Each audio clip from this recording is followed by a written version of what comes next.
Di ba sila magkapitbahay sila sa Nako? Forbes Park? Hindi ko po alam. Yeah, Forbes Park sila, pareho sila sa Forbes Park. Eh. Kaya lang si Romualdez, nagtayo ata ng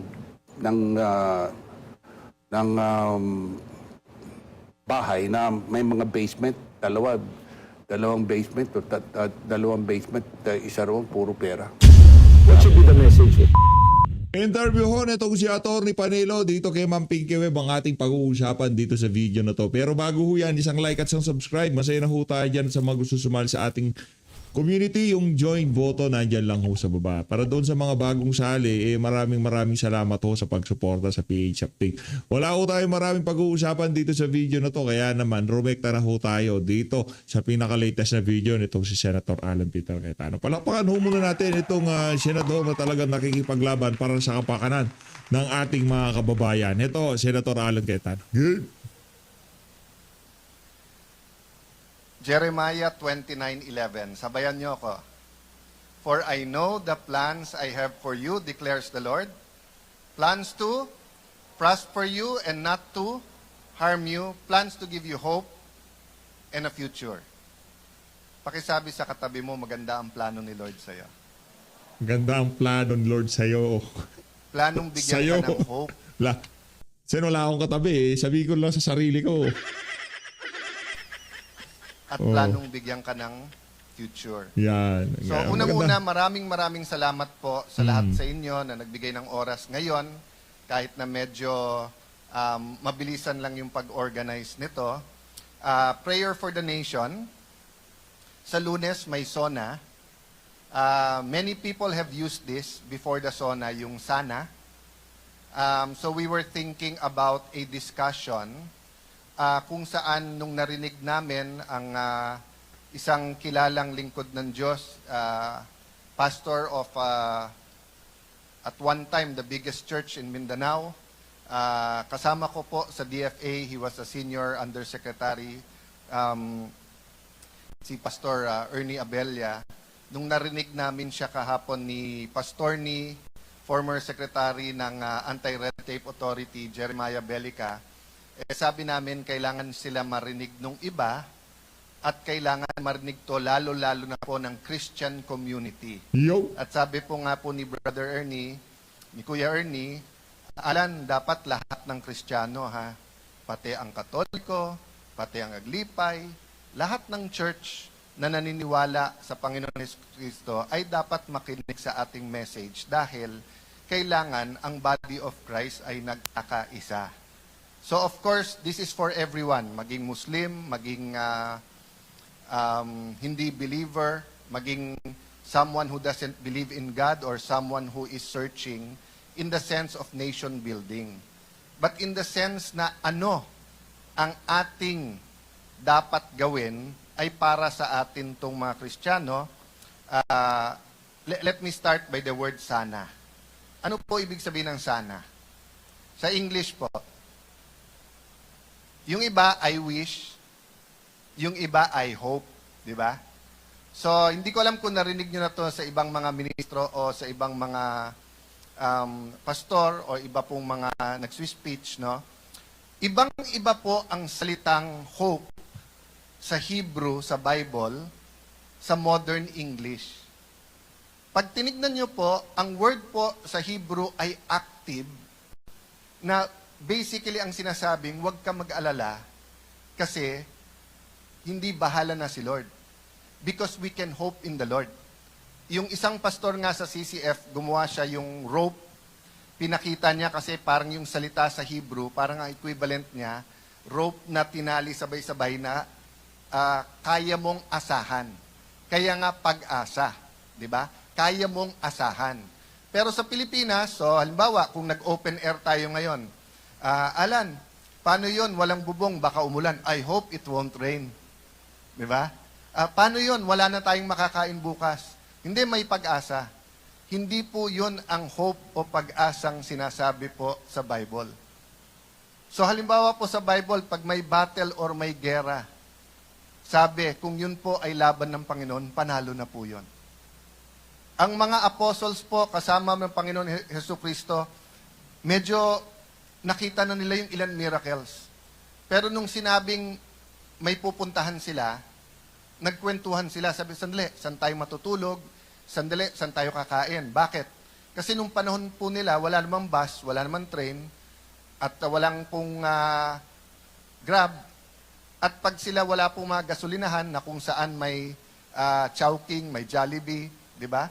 So nung panahon nila, pag maglalakad ka, pag mayaman ka, baka may camel ka o donkey, di ba? May karwahe.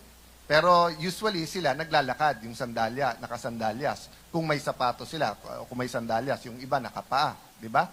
So nag-uusap-usap sila. Eh alam ng Panginoon Jesucristo ano na sa isip nila. So ano sinabi sa kanila? Seek first my kingdom and righteousness, and everything else shall be added unto you. So, hindi po masama na magdasal na may pangmatrikula para sa anak. Dapat natin pagdasal yon. Hindi po masama na pagdasal natin gumanda ang mga ospital at sagutin ng PhilHealth lahat ng may sakit. Kahit bata pa tayo.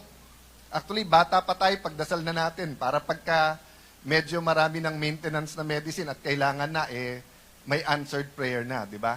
Hindi masama pong ipagdasal yon. Ang sabi lang ng Panginoon, ang unahin mo muna, yung kingdom ko at righteousness, kung tutusin mo, tama, di ba? Bakit? Kasi kung inuna natin parate ang kanyang kingdom at righteousness, kahit hindi mo ipagdasal na magandang ospital, magandang ospital. Pag pinagdasal, sana walang baha, kung walang corruption, and I'm not only talking about flood control corruption, I'm talking about gumawa ng bahay sa ilog na hindi naman dapat. Palayan yon, hindi naman na-convert, pinununan ng mga bahay. Di ba? Maraming dahilan.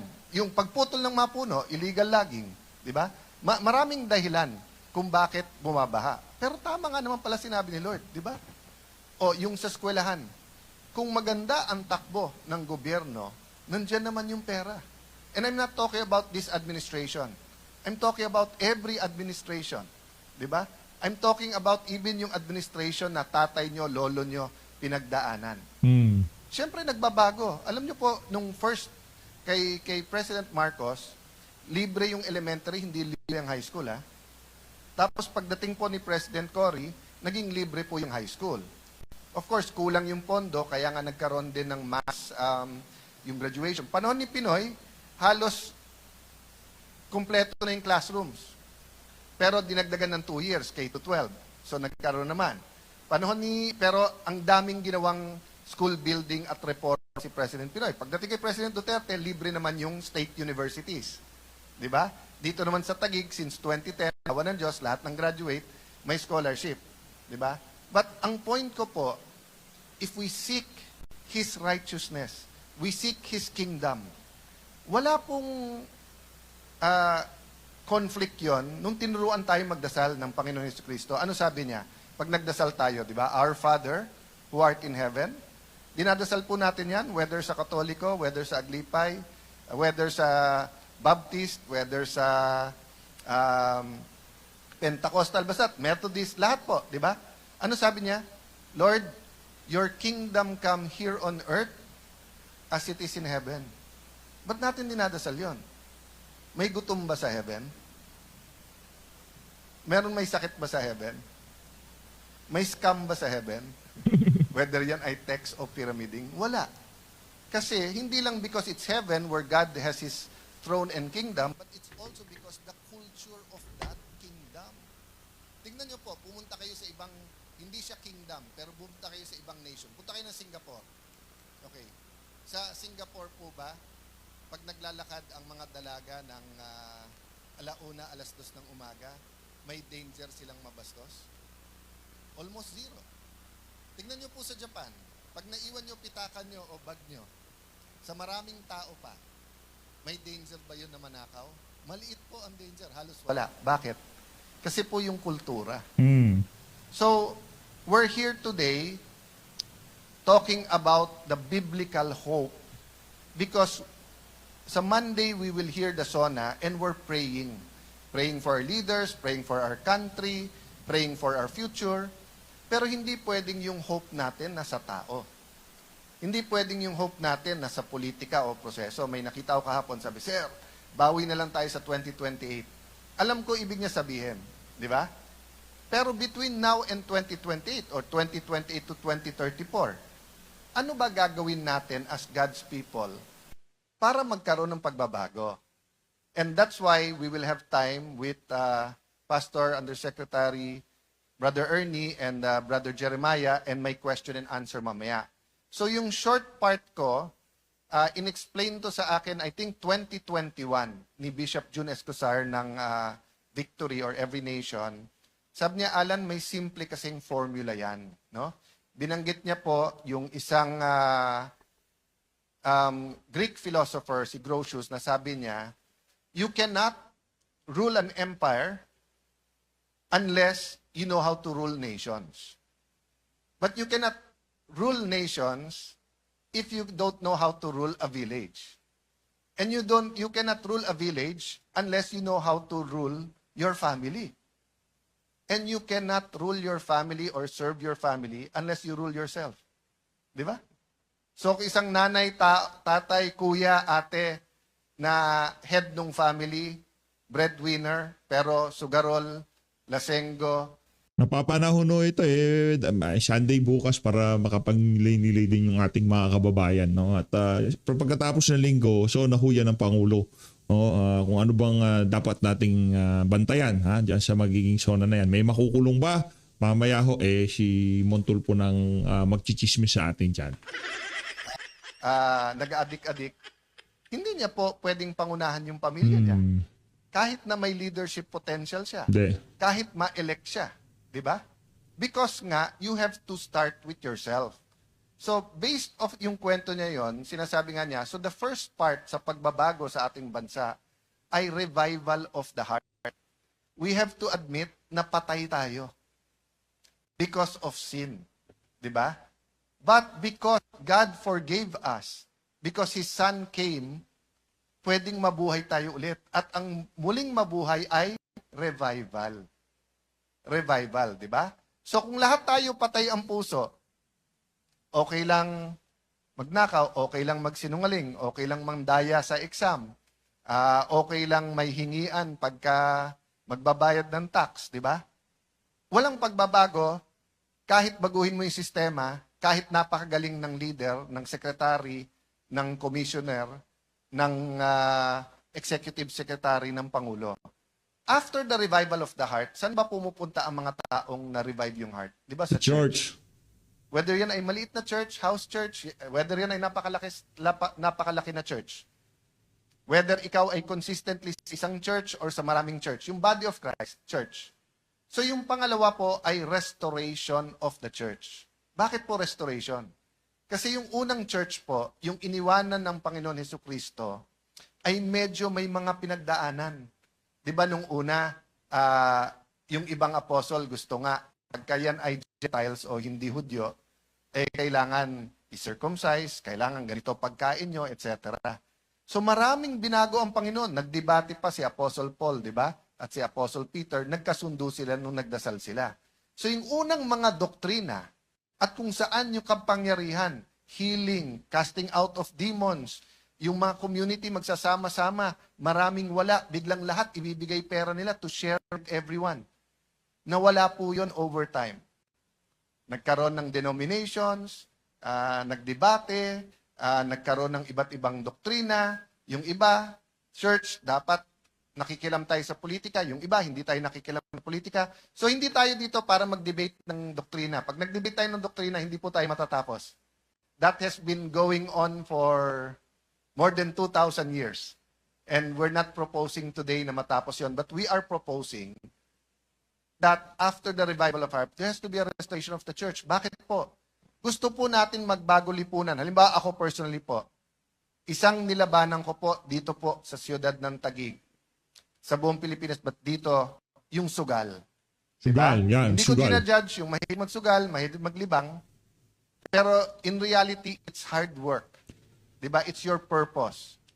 So, ang dami nangyari, kaya hindi tayo nagkaroon ng casino, hindi tayo nagkaroon ng sabungan. In fact, kung natuloy yung casino sport, hindi ganyan yung BGC ngayon. Diba? Ang problema, hindi naman natin pre-niche ng pre-niche yun, hindi natin in-calculate sa mga eskwelahan. So nung nagkaroon ng online gaming, ang dami din pong nalunod sa online gaming. Total, wala namang masama. 5 piso, 10 piso. Pretty soon, tricycle driver, jeepney driver, arawan na sa construction, yung pangbuong araw niya na itaya na. No? What's my point? Hindi po masasabi ng church sa gobyerno, itigil nyo yung sugal, kung mismong mga nasa church nagsusugal. Hindi po masasabi ng church, gusto namin, mga opisyal namin ay loyal sa asawa. Madalas ko itong marinig po sa mga Amerikanong pastor na sinasabi ng ibang mas bold na pastor.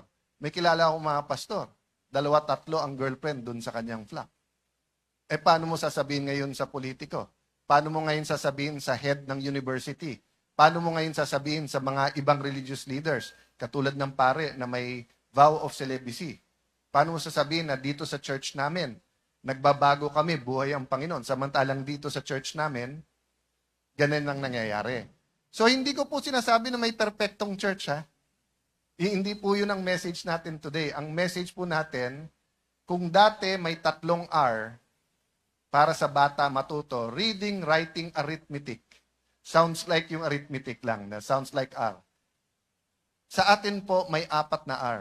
Revival of the heart, reformation of the church, at pag-reform na yung church, meron na po tayong power sa reformation of society. Sabay-sabay naman pong nangyayari yan. Kung 10 pa lang kayo sa church, 10 pa lang na-revive yung heart, pero dumadagdag. Kung 10 yung church na may 10, 100 kayo. Kung yung 10 na yun sa church, nililinis ang buhay, nililinis yung church, maganda ang patakbo, may reformation, meron silang moral ascendancy, may power po sila pag lumalapit sila kay kapitan, pag lumalapit po sila kay principal, pag lumalapit po sila kay head ng university, pag lumalapit po sila sa Coast Guard, pag lumalapit sila sa LTO, di ba? Ano po yung isang R? Yung isang R na makikita mo sa revival, sa reformation at restoration po, ay repentance. And let me stop there by saying this, di ba? Sa hope, sinabi na natin yon, iba yung hope doon po sa Bible, sa hope sa English. Sa English, parang sana mangyari. I hope so. Sa Bible, may active belief ka mangyayari kasi ang pag-asa ko sa Panginoon. Ganon din po sa repentance. Ngayon po, yung parang repentance is, Alan, ang ingay-ingay mo naman, sorry. Alan, late ka na naman, sorry. Napagalit ako ng asawa, sinabi ko nang wag mo tong gawin, Alan, ginawa ko pa. Darling, pasensya ka na. Hindi po yun yung repentance. Yung repentance po, hindi ka sorry dahil nahuli ka. Sorry ka dahil mali. At may sorrow sa heart mo, sa soul mo, na nagkasala ka sa Panginoon o sa kapwa-tao. Di ba? Minsan ako nasa argument, napupunta sa heat ng argument. Lalo pag family member yon, di ba? O lalo kung ka-close mo. Then afterwards, pag lumapit ka, sabi mo, tol o pare or sis, pasensya ka na talaga. Ramdam mo kung talagang he meant it, di ba? So, yun po ang, I'll not elaborate on that, but if nakukulangan kayo sa pagbabago sa ating bansa, sa kahit anong level, sa church, sa ekonomiya, sa gobyerno, sa edukasyon, sa kalusugan, it's because kulang po ang ating repentance.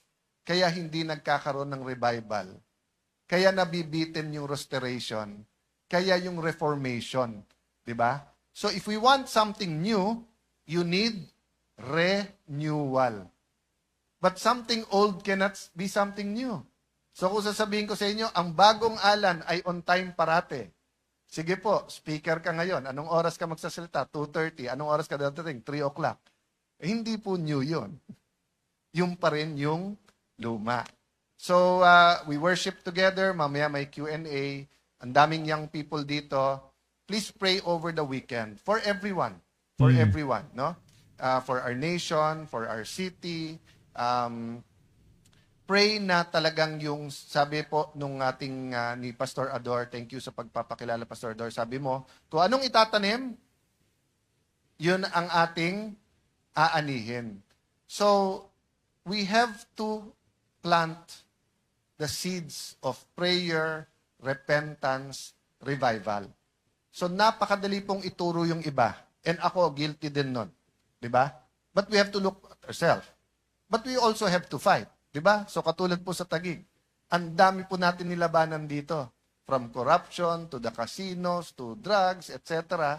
At kaya ganyan yung pagbabago. So, pag may challenge, ang prayer natin, truth. Ang prayer natin, mercy, protection, God's grace.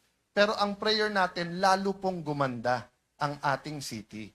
So to be fair po, ang Pilipinas ng 1980, labis naman gumanda noong 1990, labis gumanda noon. Kaya lang nga po, ang question dyan, potential. Diba? Ibig sabihin po, diba, pag sinabi ko sa tatay ko na, Dad, pumasa ako. Pero sabi niya, anak, actually kaya mo mag-honor eh. So hindi ako galit na hindi ka na proud naman ako pumasa ka. Hindi naman ako galit, hindi ka naman bumaksak. Pero alam ko potential mo, pwede kang honor. So natutuwa tayo sa pagbabago sa ating bansa. Pero kung titignan mo po yung kayamanan, influence, tignan nyo na lang po lahat ng OFW natin. Kung saan napunta po ang Pilipino, tinitingala sila. Maging ano po yan, maging nani, maging pangalawang nanay sa kahit anong bansa, lalo sa Middle East, sa Hong Kong, maging medical workers natin, maging mga engineer natin all around the world, maging mga doktor natin, maging mga scientist natin. Pag Pilipino, iba daw talaga. Mahal ang kanilang kumpanya, mahal ang kanilang ano. Pag alas 5 na, ayaw pa rin, gustong tapusin ang trabaho. So, ang problema, pagdating sa Pilipinas, iba yung kultura. Pero sa bansa na medyo maganda yung work ethic, maganda yung kultura, maganda yung ethic sa business, sumusunod tayo. Pagdating dito, yun ang medyo kailangan nating baguhin. So again, welcome, thank you, and we'll be hearing from our two speakers, then prepare nyo po ang inyong questions. Yun. God bless you po. Dahil dyan, pagkatapos nun itong si Senator Alan Peter Cayetano, ito dito tayo kay Montulfo. Makichismis tayo kung sino yung mga posibleng makulumbo sa Lunes, sa zona nitong si Bangag. Game. What should be the message po talaga? That people can believe in sa dating zona sa Martin Romales. So Talaga pwede, yung ano eh, no? this will be the shortest zona. Kasi isa lang ang babanggitin eh. Well, kasi last year, yun yung naghamon siya. Mahiya naman kayo. Oo, diba? Oo. Mahiya naman kayo. Di ba sila naman kapitbahay sila sa Nako? Forbes Park? Hindi ko po alam. Forbes Park sila, pareho sila sa Forbes Park. Kaya lang si Romualdez, nagtayo ata ng bahay na may mga basement, dalawang basement, isa roon, puro pera. What should be the message po? Narinig nyo ho ba yun mga kababayan? Base dito kay Montulfo, ako ko yan, hindi ko gaanong, kumbaga, kaya lang natin pinapalabas to dahil nga si Martin Romualdez, kilala yan di ba? Kilala siya na kung ituring siya ng iba nating mga kababayan, di umano siya ang mastermind dito sa mga manumalyang flood control. Atin naman, lang siya, kumbaga, isa lamang siya sa kinasangkapan ng administrasyon. Oo, marami siyang nalalaman. Oo, isa siya sa mga trumabaho pero hindi siya ang mastermind sa paniniwala natin. Pwede siguro dahil pinsan niya o magkamag-anak sila, pwede siguro kasabwat siya ng mastermind. Pero hindi siya pwedeng ituring na mababa sa mastermind itong mama natin. At yung mga magigiting na marines na rin ho ang nagsabi na talagang dinideliveran daw di umano ng pera itong si Martin Romualdez. At talagang bulto-bulto, mali-malita daw ang dinadala sa mga bahay niya dyan sa Forbes Park. Ngayon, merong sinabi itong si Montulfo na 3 basement, yung isa punong-puno ng pera, pambihira naman yan. Anong gagawin nila sa mga pera na yan, di ba? Hindi na ho nila mauubos yan. Ika nga, tapos na ho ang buhay nila, ang mga pera na yan, baka hindi pa ho nila nakalahati. Magkaapo na yung mga anak nila, magkaapo-apuhan na yung mga anak nila sa mga investment nila sa iba't ibang bansa, sa mga bahay nila. Hindi na ho talaga nila mauubos yan. Ang tanong dito, okay na, ano bang gusto yung mangyari? Ba't gusto yung magpresidente, Martin Romualdez, na kapag nakaw ka na, lubayan nyo na sambayan ng Pilipino kung sakali man totoo, di ba? Kung sakali man totoo na mayroong kang basement na punong-puno ng pera, okay na. Yung pagiging presidente, maawa kayo sa sambayan ng Pilipino. Di ba? Tigil-tigilan nyo na yung mga ambisyon nyo na yan kasi hindi kayo nakakatulong. Bagkus, lalong naghihirap ang ating mga kababayan dahil dyan sa mga ambisyon nyo na yan. Impeachment, pagpapadala kay dating Pangulong Rodrigo Duterte, maraming Dabawenyo ang nasaktan, mga Pilipino nasaktan dyan. Ano ang bottom line? Ano ang dahilan? Dahil yan sa ambisyon ng ilang mga politiko na magpresidente sa 2028 presidential election. Rekta na ho tayo kay Atty. Panelo. Lawyer in her perjury complaint against Ramil Madriaga. Attorney, good to have you again. Yes. Thank you Good for your evening. time. All right. Thank you for having me. Yeah. Day 9. It ended, as I mentioned a while ago, with the allegation of grave threat against the Vice President. In your opinion, was it established or not? For me, based on a legal standpoint, I don't think it was. Because the very evidence of the prosecution, which was the video that was presented, also includes the context in which those words were said, or was a direct response to a question about Operation Romanov, which is allegedly, at the time, an ongoing or imminent threat to the security of the Vice President and her family. So for me, considering that there was an ongoing threat to her life, and that the authorities that you would normally report to or ask help from to protect you are the same agencies that are allegedly behind the threat, then it was justifiable, understandable, perfectly reasonable for her to resort to something like that, which is to utter something to deter the threat against her life. So you're saying that she said that to deter any threats or any plans to kill her? Yes, because who would you run to? The NBI, the PNP, they're the same agencies that are controlled by who she believed was behind the threat to her life, which pinangalanan niya pa, the President, the First Lady, and the former Speaker. So, under those circumstances, what other choice did you have? To me, it was justified for her to say, if you kill me, then I will do something back. And Pagmamatay ako. Oo. so to me, it wasn't a true threat. It was just How would you categorize it? How would you it was just a describe it? bluster. Okay.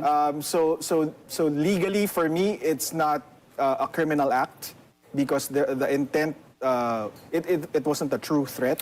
But also, it can also be classified as self-defense because there's an imminent threat against you, and then you just did something to try and repel that. Okay, let's talk about what you said. I Yeah. think that's one of the, well, to talk about self-defense, it's a self-defense basically in simple terms because she was defending herself because there was a threat to kill her. Yes. That's basically what you're trying to say. So if there's a threat to kill anybody, that person has a right to actually say publicly that, when asked, of course, when provoked, when asked, that I actually contracted someone already to kill A, B, and C. No, That justifies that. It doesn't have to be true about what you said. It just has to be enough to repel the threat and that you don't actually go through with it or push through with the threat.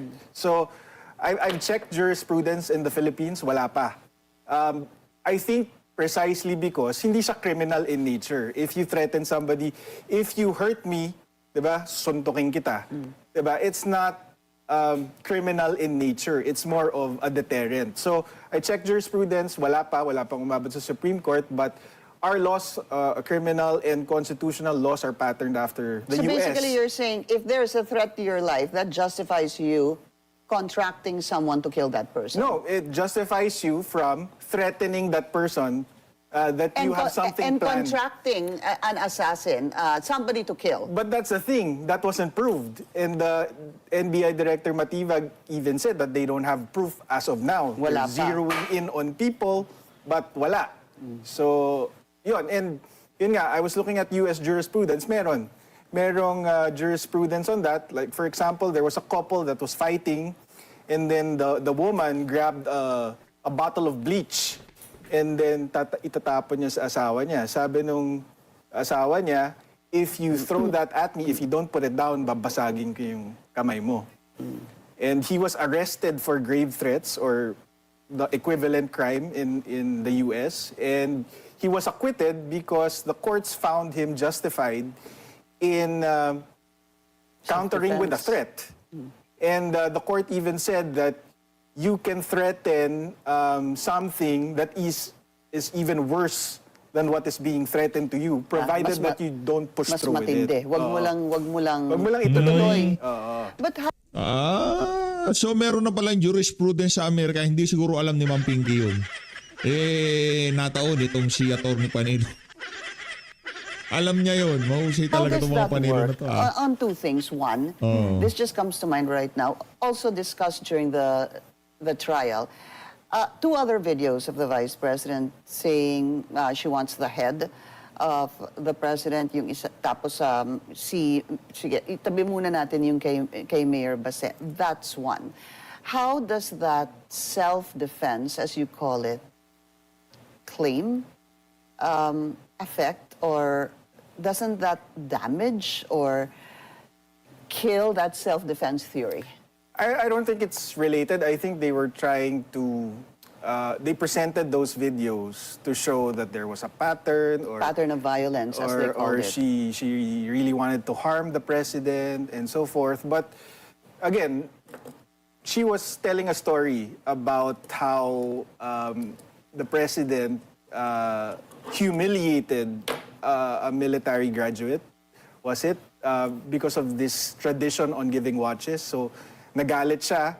So she was just telling people what she had in her mind. Na parang gusto Toxic ko siyang, na tong relationship na to. Yeah, so Toxic na, I oh. don't think it's too relevant. Nung narinig nitong si Ma'am Pinky yung jurisprudence sa Amerika, ano yan mga believe sa mga Amerikano, meron na palang jurisprudence. Okay lang pala na magbanta na mas worse pa. Basta wag mong i-push through. And yeah. Pero, Saray mo. Too relevant for coming from the Vice President, talking about the President. That's actually where I also wanted to go. Of course, we understand equal protection to all, right? But when you're talking about the President and the Vice President, and even senators, people who have higher positions Right. than you and me, is there an exception to your theory of self-defense, sir? Because if balikan po natin si NBI Director Melvin Matibag, basically he's saying a threat to the President is a threat to the national security. What do you say to that? the law doesn't carve out those exceptions for government officials, you know. So I think the law should apply equally to them. But tapos if we go to whether it's an impeachable offense naman, ako sa akin kasi Sorry, sir, I don't want to go to the Yeah. impeachable offense first because I wanted to get your answer. Because I'm trying to understand your train of thought. Doon po sa, that is the Vice President threatening the President, according to NBI Director Matibag, which is a threat to the national security. How about that? sa akin kasi, 'di ba, the context is may threat din sa buhay ng vice presidente and wala siyang matakbuhan. So instead of reporting it, parang what do you say? And it's not like it was even planned when she said it. It was directly in response to a question about Operation Romanov. It's public, which destroys the character of it as something that, you know, premeditated plan to threaten the president. So she was just reacting in the moment. Pero And that justifies it. to me it is. It justifies To me it. it does. And the former president, Duterte, the father, of course, he rose to prominence precisely because of these threats against criminals, 'di ba? Parang umalis kayo sa city ko, o hindi papatayin ko kayo. Yan yung parang if you're talking about impeachable offense, you can argue that President Duterte, the father, maintained his trust ratings and won the presidency precisely because of those kinds of Those tough words. tough words. Yeah. But and the implementation of those tough words, of course, led to where he is right now, hindi ho ba? Yeah, because of his political enemies. Ako, my personal take there is if there's not enough evidence to file anything here, there shouldn't be enough basis to file it in the ICC, which, of course, to me, doesn't have jurisdiction over Okay. the Philippines. Well, Yeah. I interrupted you a while ago, just going through that train of thought. You said, I don't even believe it's an impeachable offense. May sinabi ho kayo about it a while ago. Could you further explain? Sabi mo, it's not an impeachable offense. Please go ahead. It's really connected to what I said about the former president. Na it's rhetoric, diba? It's bluster. That's what I meant earlier. It's a bluster to deter criminals in this specific situation. It's to deter the threat to her own life with the government behind it, diba? So I don't think it rises to the level of impeachable offense. Saan ho galing yung with the government behind that? That's what she believes. And I was going to that. Ang responsibility naman ng defense is to prove that there's an actual threat. Because if they're unable to prove it, then diba, there's no self-defense. Pero sa akin kasi there are two layers for the defense. It's not a true threat because it's bluster. Two, it's self-defense. Bluster, for me, you don't really need to prove. You don't really have the burden of proof or evidence to show that. Pero ang self-defense kasi by law, if you resort to that defense, the burden of evidence is on you to prove na may actual threat to you. So the burden of proof will lie with the defense. Tama ho ba? Yeah, they need to prove kasi of course the accused and respondents are entitled to alternative defenses, diba? But if they argue self-defense, then the burden is on them to prove that there was an actual threat, that it was to her life and her family, that she did not provoke it, and that the means she used to repel the threat were necessary. We'll be taking a very short break. We'll continue case against Ramil Madriaga. Yes. Para po hindi maguluhan din yung tao. The Attorney Panelo is not part, obviously, of the defense team. I wish we could talk about that topic more and exhaust more details on that. But I gotta move on to what will happen next week. Ito na po yung allegations of misuse of confidential funds. And this is where her alleged bagman, Ramil Madriaga, is going to be presented rather as one of the witnesses. And Attorney Panelo is the lawyer of the Vice President on the perjury case the Vice President filed against Ramil Madriaga for the context. Okay, pag pinatawag po at ipapatawag si Ramil Madriaga at sasabihin na po niya yung kanyang sinabi in the past, balikan ko na lang po some of the statements that were already made. His claim was that the OVP's 125 million confidential funds for 2022 was not disposed of in 11 days. In fact, it was done in 24 hours. And number two, siya daw po, in 2022, he was instructed by the Vice President to coordinate with then Colonel Dennis Nolasco to deliver money to 3 areas ni Huba, yung Right. San Pablo, Laguna, a restaurant sa Quezon City, at Office of the Ombudsman. What are you expecting kay Ramil Madriaga? Natatawa na po kayo. Kasi, Yeah. idagdag ko lang po, si Ramil Madriaga kasi yung parang bagong dagdag dito sa confidential funds issue as compared to the impeachment case the year before. Go ahead, sir. So, to be honest, like the last time I spoke with Attorney Poa, we weren't even sure if the prosecution was going to present Ramil Madriaga. That's just how confident we are that presenting Ramil Madriaga will be a liability for the prosecution. Kasi, well, we all know that, as far as the lawyers of the Vice President are concerned, diba? We've seen his allegations, we've seen the lack of evidence to support those allegations, and we've proven in the perjury complaint that he's a liar, he's a he's a con artist. artist. So, yeah, parang sige, 'Di ba? Parang Would you like him it's your presented? funeral. Bale, you present him, it's your funeral. Yeah, Parang so- that's what we want. I've also said before, he's a dream for cross-examination for any lawyer kasi madaling hulihin. And yun, even the supplemental affidavit, which is not even covered by the first perjury complaint or the perjury complaint that we filed, even yung deliveries nun, malabo na agad eh. Kasi for example, sabi niya, ang unang delivery niya was to Laguna, di ba?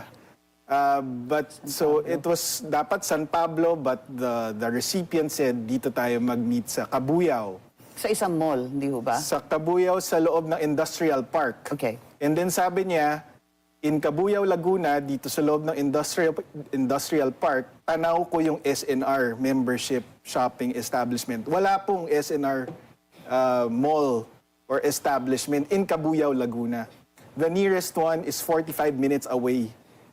Okay? I just have to interject something, attorney, hope you don't mind. When I hear statements like that from lawyers, whether it's you or anybody else, Yeah. and when you look at these very specific allegations, I guess that's why you laugh, because yun po yung mga more than the totality, I guess, Yeah. of what I'm saying, of any witness, not just him. Pag nagbigay na po kasi ng mga statements specific, yun po yung inyong tutumbukin one by one kung may katotohanan o hindi. So ang sinasabi nyo ngayon, walang matatanaw na SNR mula po doon. So yeah, I just wanted to kind of point that out because sometimes we miss the details. Like, yeah. Like us. in the first affidavit that he executed, it was missing those details. And so we said, okay, present that guy, let him supply the details because we're pretty sure we can destroy those details too. Kasi before, it was too general, you cannot rule them out. You cannot find the evidence to prove that he was lying. Pero because we maybe because we challenged him or maybe because it's necessary to prove an allegation, he supplied details. Eh di, yari siya. Walang SNR sa Laguna. Yung sinasabi niyang delivery sa Nomo Basho, sinabi niya nandun si Attorney Reynold Monsayak, but we have the testimony of the owners of Nomo Basho. They were there all evening. It was closed for an exclusive party, and Reynold Monsayak wasn't there. They have pictures to show that the place was crowded during the time that Madriaga supposedly entered that establishment, and it was impossible to miss him kung may dala-dala siyang malalaking bag. Kasi ubod ng sikip nung Nomo Basho. We went to the place. It's I so saw small. a video of that. Nakita ho noon at nakita natin yung pagmamayari nitong si Sir Edward Chico. Na nga mga kababayan, para dito kay Ma'am Pinky Web, Madam, ano niyo na ho, tanggapin niyo na ho na ika nga, ano kasi yan si Ma'am Pinky, pag-ganon yan eh. Minsan gitna pero madalas kaliwa. Kaliwa. Madalas tinglawan, dilawan. Maraming salamat ho. Hindi may, wag ko kayong makabahan. Pagdating sa impeachment, wala pa rin silang numero pa hanggang sa ngayong mga panahon na to. Balak na lang pakulong si Senator Alan Cayetano, Joel Villanueva, Chis Escudero. Kayo na lang mag-impeachment dyan. Sabihin nyo para sa prosecution, sabihin nyo sa korte, o kayo na, sige na, hatulan nyo na, kayo nang bahala. Magpalabas kayo ng 16 na boto. Maraming salamat, mag-ingat po kayo lahat. Mahal natin Pilipinas. Paano yun? Tatakbo sa Korte Suprema. Sasabihin nung teka lang, wala nang pinag-usapan dito, 16. But kinunbik si BP Sara, tracing boto, parang mayroong mali dito. Ganun lang pala, kadaling magpa-impeach ng isang government official. Ikulong lang pala mga senador para mabawasan ng boto, impeach na kaagad, ganon. Sa tingin nyo ba kakatigan ng Korte Suprema yon? Kaya hindi ho nila pinipilit yung anggulo na yan ngayong mga panahon na to kasi hindi pwede talaga. Malim natin Pilipinas.